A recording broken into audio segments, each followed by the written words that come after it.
अब चुप हो जा बेटा, तू सुबह से रोए जा रहा है। मुझ में अब और तेरी देखभाल करने की शक्ति नहीं बची है।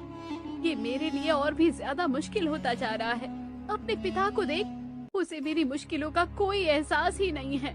माँ भी इसने थोड़ी देर पहले ही तो दूध पिया था, और फिर अभी ये क्यों रो रहा है? ये मुझे इतना परेशान क्यों करता है? बेटा राजू, तू दोबारा शादी क्यों नहीं कर लेता है? नहीं माँ, बिल्कुल नहीं। मैं दोबारा शादी हरगिज नहीं करूँगा। बेटा राजू, मैं अच्छी तरह से जानती हूँ कि तू गंगा से बहुत प्यार करता था, मगर बेटा तू अपने बेटे की तरफ भी तो देख। नहीं माँ, मैं गंगा से बहुत प्यार करता हूँ। मैं दूसरी शादी नहीं करूँगा। अरे राजू बेटा, वो मर चुकी है, अब वो दोबारा कभी वापस नहीं आएगी। जरा तू अब अपने बेटे के जीवन के बारे में सोच। नहीं माँ, नहीं, वो मुझे छोड़कर नहीं जा सकती है। वो जरूर वापस आएगी। अरे राजू बेटा, तू यूं ही कब तक अपने आप को ही झूठी तसल्ली देता रहेगा? तू वो दिन कैसे भूल सकता है जब माँ, ओ माँ, आज तो मटके बनाने के लिए बिल्कुल भी मिट्टी नहीं है। अरे ये मिट्टी को भी आज ही खत्म होना था। बहू तू रुक, जब खेतों से राजू आएगा तब हम उससे मिट्टी मंगा लेंगे। मगर माँ, उन्हें तो खेत से घर लौटते लौटते शाम हो जाएगी। माँ, तुम एक काम करो, तुम कन्हैया का ख्याल रखना, मैं अभी जंगल से मिट्टी लेकर आती हूँ। क्या? अरे बहू, तू अकेली कैसे मिट्टी लेकर आ पाएगी? अरे माँ, आप उसकी चिंता बिल्कुल मत करो, मैं अभी जाती हूँ और मिट्टी लेकर आती हूँ, फिर हम उस मिट्टी से मटके तैयार करेंगे। ठीक है, मगर तू जरा जल्दी आना। इतना कहकर गंगा जंगल की ओर मिट्टी लेने के लिए निकल जाती है।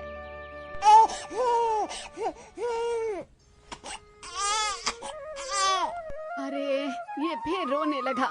चुप हो जा कन्हैया, चुप हो जा, तेरी माँ आती ही होगी, चुप हो जा।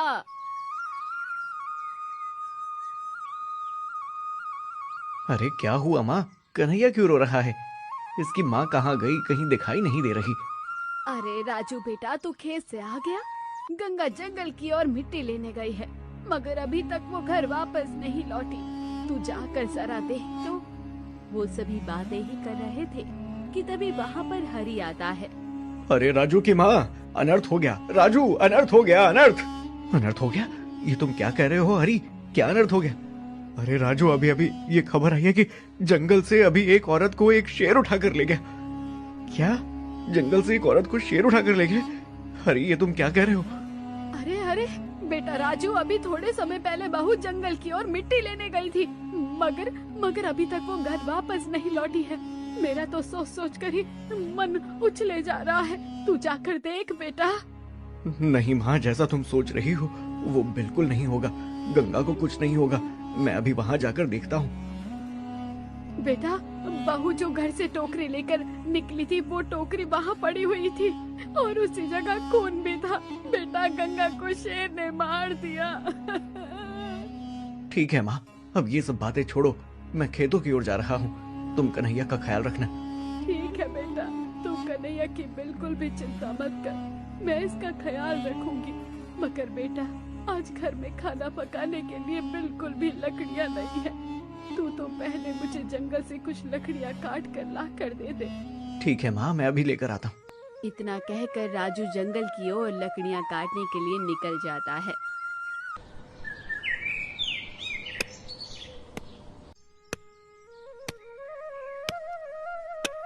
इतनी लकड़ियाँ बहुत, अब मैं इन लकड़ियों को घर की ओर लेकर जाता हूँ। अरे कोई बचाओ, कोई मेरी मदद करो, मुझे यहाँ बहुत कष्ट हो रहा है। क्या कोई मेरी आवाज सुन पा रहा है? अरे बचाओ, अरे कोई तो मेरी मदद करो। अरे इतने जंगल में ये किसकी आवाज है? मुझे लगता है कि कोई बड़ी मुसीबत में है, मगर ये आवाज कहाँ से आ रही है? जरा आगे जाकर देखता हूँ। फिर इतना कहकर राजू उन लकड़ियों को उठाकर आगे की ओर बढ़ता है। और जैसे ही राजू आगे की ओर जाता है, तब उसे एक गुफा दिखाई देती है जिससे आवाज आ रही थी। अरे कोई है क्या? अरे कोई मेरी आवाज सुन पा रहा है क्या? मैं यहाँ बहुत तकलीफ में हूँ, मुझे बचाओ, मेरी सहायता करो। न जाने ये किसकी आवाज है, कौन सहायता के लिए पुकार रहा है, मगर ये आवाज तो इस गुफा के अंदर से आ रही है। कौन है जो सहायता के लिए पुकार रहा है? लेकिन क्या मेरा इस गुफा के अंदर जाना ठीक रहेगा? पता नहीं गांव वाले इस गुफा को लेकर क्या क्या बातें करते रहते हैं। नहीं नहीं, मगर मुझे अंदर जाना ही होगा। कोई सहायता के लिए पुकार रहा है, मुझे अंदर जाना ही होगा।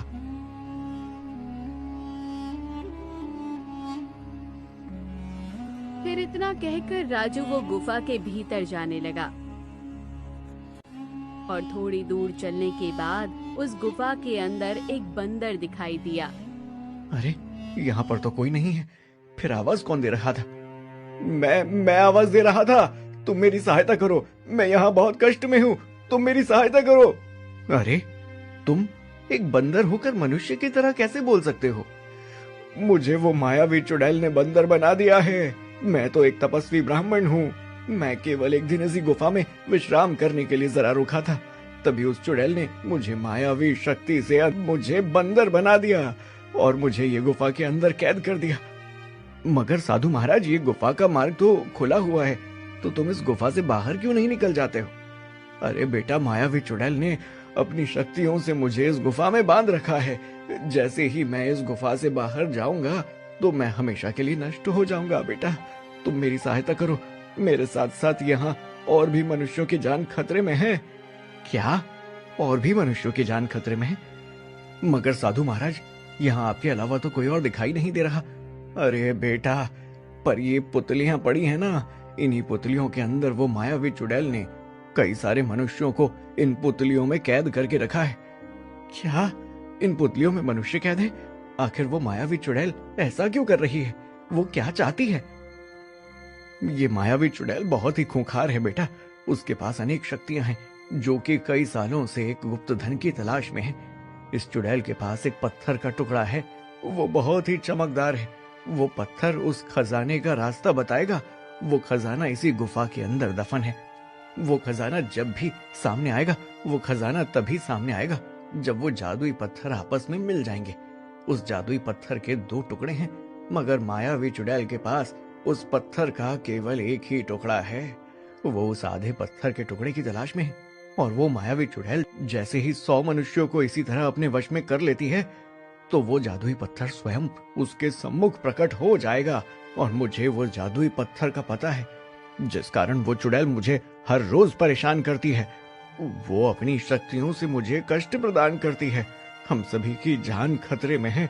तुम हमारी सहायता करो बेटा। साधु महाराज, मैं आपकी कैसे सहायता कर सकता हूँ? और क्या अपने वास्तविक रूप में आप कभी भी वापस नहीं आ सकोगे? और वो चुड़ैल कैसे नष्ट होगी?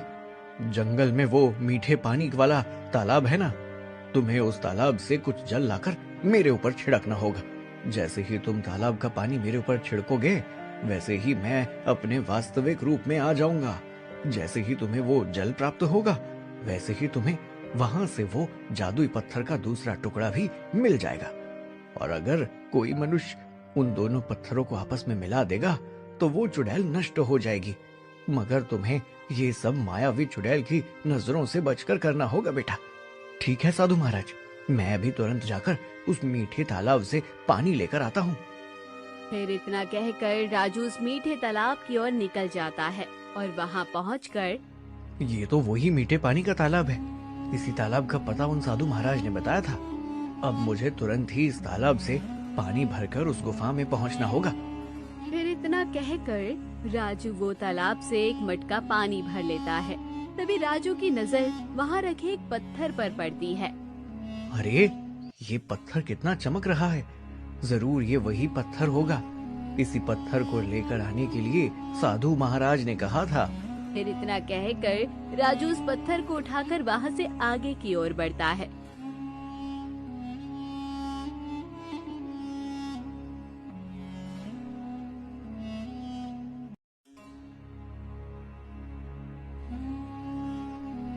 और थोड़ी देर बाद वो वही गुफा पर जा पहुँचता है।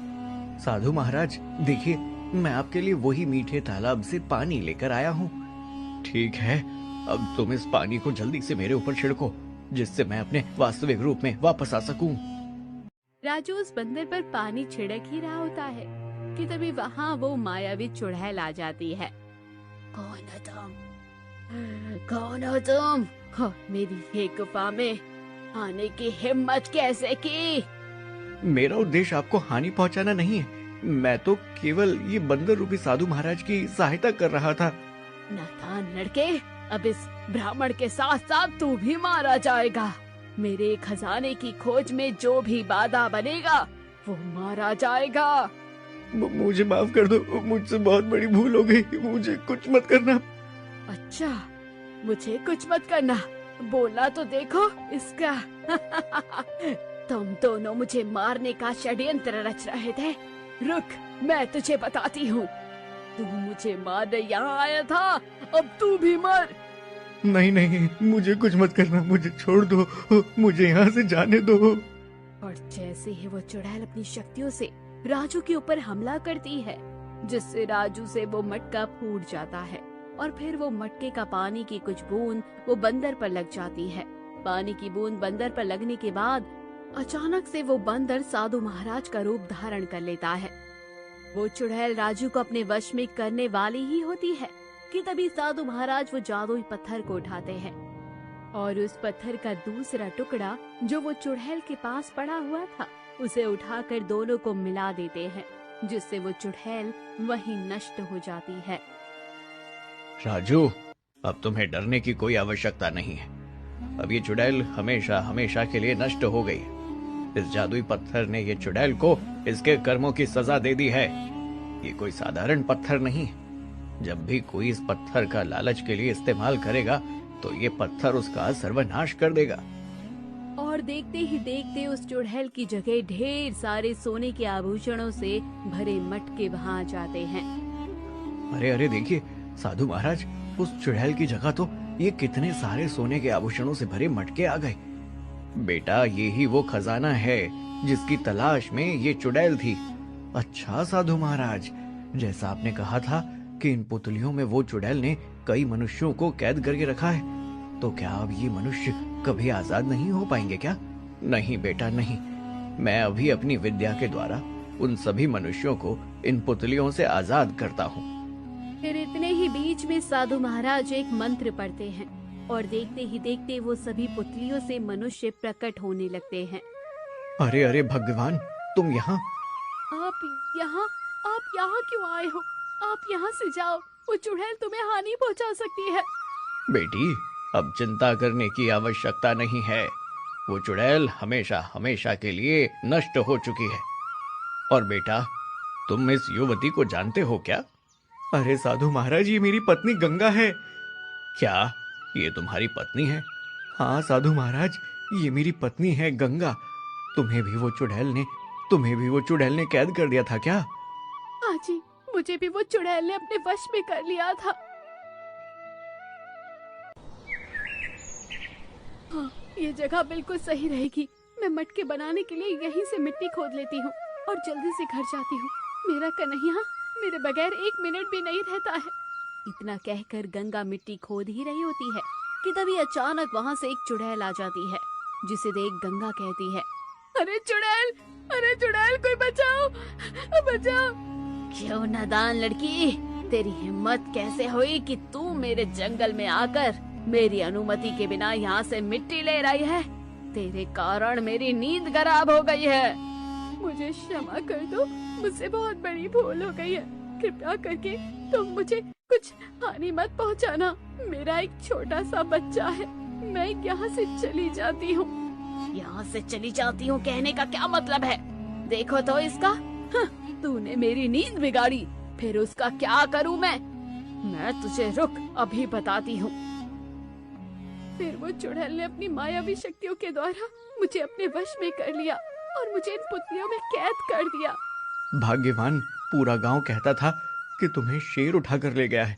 तुम अब इस दुनिया में नहीं रही, मगर मेरा दिल कहता था तुम मुझे छोड़कर नहीं जा सकती हो। हमारा बेटा कन्हैया कैसा है? राजू से बात करते करते गंगा की आंखों से आंसू गिरने लगे। भाग्यवान, हमारा बेटा ठीक है। वो दिन भर तुम्हारी याद में रोता रहता है। ये बोलते ही राजू की आंखों से आंसू आ जाते हैं। बेटा और बेटी, तुम दोनों का प्रेम बड़ा ही सच्चा है। जो तुम्हें अपनी पत्नी से मिलने के लिए वो तुम्हें यहाँ तक खींच लाया। और राजू बेटा, इसमें से एक सोने के आभूषणों से भरा हुआ मटका तुम रखो। ये तुम्हारी इंसानियत का तोहफा है। नहीं नहीं साधु महाराज, अब मुझे कुछ नहीं चाहिए। मुझे मेरी पत्नी मिल गई, बस मुझे दुनिया की सारी खुशी मिल गई। मेरा जीवन मेरी पत्नी के बगैर अधूरा था। अब मुझे कुछ नहीं चाहिए। बेटा, जब कोई बड़ा प्रसन्न होकर तुम्हें कुछ भेंट दे रहा हो तो उसे इनकार नहीं करते, खुशी खुशी उनकी भेंट स्वीकार करते हैं। ये तुम्हारी इंसानियत का तोहफा है। तुम एक साफ दिल के इंसान हो, जो तुमने बिना डरे मेरी सहायता की। तुम्हारी वजह से आज मैं अपने वास्तविक रूप में वापस आ पाया हूँ। जाओ बेटा और बेटी, तुम दोनों इस खजाने की मदद से अपना जीवन खुशी खुशी व्यतीत करना। आपका बहुत बहुत शुक्रिया साधु महाराज, किंतु मैंने जो कुछ भी किया ये तो मेरा कर्म था, और अब इस खजाने की मदद से मेरी माँ और मेरी पत्नी को मैं एक अच्छा जीवन दे पाऊंगा। जादुई खजाने, अब तुम अपने स्थान पर वापस चले जाओ। यहाँ तुम्हारी आवश्यकता केवल ये सच्चे दिल के व्यक्ति राजू को थी, जो कि तुम्हारे कुछ हिस्से से पूरी हो गई है। मैं तो एक तपस्वी ब्राह्मण हूँ, मुझे तुम्हारी आवश्यकता ही क्या है। तुम अपने स्थान पर वापस जा सकते हो। और फिर देखते ही देखते वहाँ का सारा धन अचानक से गायब हो जाता है। अच्छा ठीक है बेटा और बेटी, अब तुम सभी अपने अपने स्थान पर जाओ। मेरा आशीर्वाद तुम सब पर सदा ही बना रहेगा। फिर इतना कहकर वो सभी अपने अपने घर चले जाते हैं। और गंगा को देखकर राजू की माँ चौंक पड़ जाती है। अरे अरे राजू बेटा, ये बहू बहू।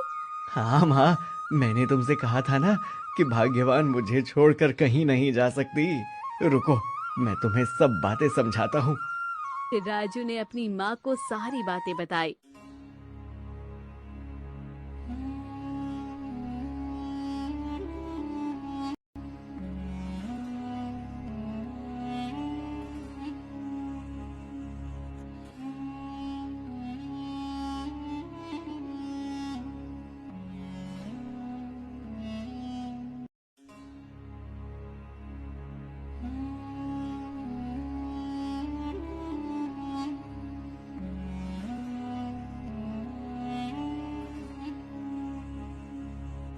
बहू, तू बड़े ही नसीब वाली है बेटा, जो तुझे मेरे बेटे जैसा पति मिला है, और ये तुझसे बहुत प्यार करता है।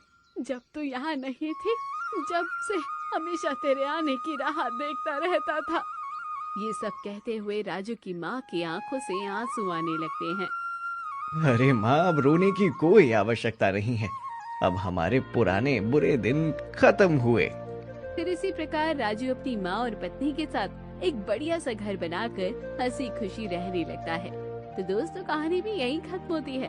कैसी लगी कमेंट बॉक्स में जरूर बताइए। चैनल को अभी तक सब्सक्राइब नहीं किया है तो जरूर कर लीजिए। मिलते हैं नेक्स्ट वीडियो में। Thanks for watching.